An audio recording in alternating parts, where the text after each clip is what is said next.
দেশ নিরাপত্তাহীনতায় ভুগছে, এটা তো সত্যি। কলকাতায় বিস্ফোরক রাজ্যের মন্ত্রী শশী পাঁজা শুক্রবার দুপুর 2টো নাগাদ সংবাদ মাধ্যমের মুখোমুখি হয়ে পেহেলগাঁওয়ে বাঙালি পর্যটকের ওপর হামলা এবং দিল্লিতে বোমা বিস্ফোরণের ঘটনায় কেন্দ্রের স্বরাষ্ট্রমন্ত্রী অমিত শাহকে ফের একবার কড়া ভাষায় বিঁধলেন রাজ্যের মন্ত্রী শশী পাঁজা। এদিন তিনি বলেন, যাই হোক, বাংলার মানুষ কিন্তু বিজেপিকে বহিরাগতই মনে করে। অমিত শাহ ভারতবর্ষের আপনি গৃহমন্ত্রী, আপনি গুজরাটে গিয়ে নানান ইঙ্গিত বাংলার পক্ষে দিয়েছেন, মানে বাংলার সম্বন্ধে দিয়েছেন। আপনি ঘুষপেটিয়ার কথা বললেন, আপনি যেন বললেন যে কোন একটা রাজ্যে এসআইআর কাজ হতে দিচ্ছে না বললেন। আপনি গণতন্ত্র নিয়ে অনেক ভাষণ বললেন, দেশের নিরাপত্তা নিয়েও অনেক কিছু বললেন, কিন্তু আসল বাস্তবটা কি? দেশ নিরাপত্তাহীনতাতে ভুগছে, এটা তো সত্যি।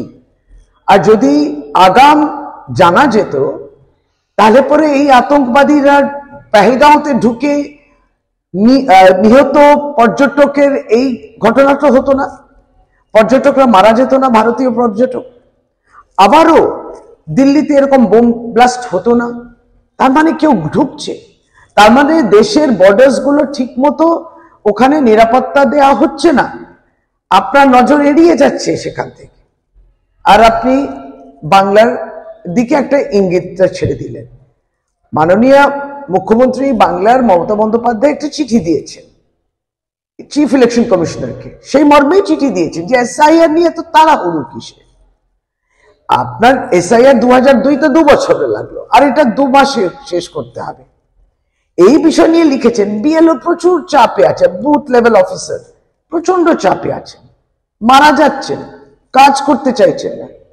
31 জন মানুষের মৃত্যু হয়েছে বাংলায় এই এসআইআর এর মাধ্যমে। আপনারা যেভাবে ভয় দেখিয়েছেন, আতঙ্ক তৈরি করেছেন, আপনারা চান যে মানুষ ভয় পাক, বাংলাকে ভয় দেখাতে হবে, বাংলাকে কবজা করার এই চেষ্টা আপনার রাজনৈতিক লড়াই নয়, আপনি কবজা করতে চান।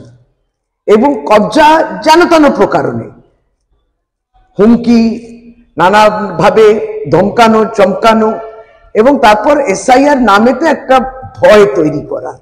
আপনার কাছে কি এই মৃত্যু যেগুলো হলো, সেই পরিবারের কান্না, সেই পরিবারের কষ্ট স্পর্শ করে না, পৌঁছয় না আপনার চোখ অব্দি? আপনি কানে সেটাকে শুনতে পান না? আপনার হৃদয়ের মধ্যে ব্যথা হয় না? বিএলওরা যেভাবে কষ্ট পাচ্ছেন, এই যে সবটাই 1 মাসের মধ্যে করতে হবে, এই বিষয়টা তারা কষ্ট পাচ্ছেন, পেরে উঠছেন না, এইগুলোতে আপনারা নজর দিচ্ছেন না।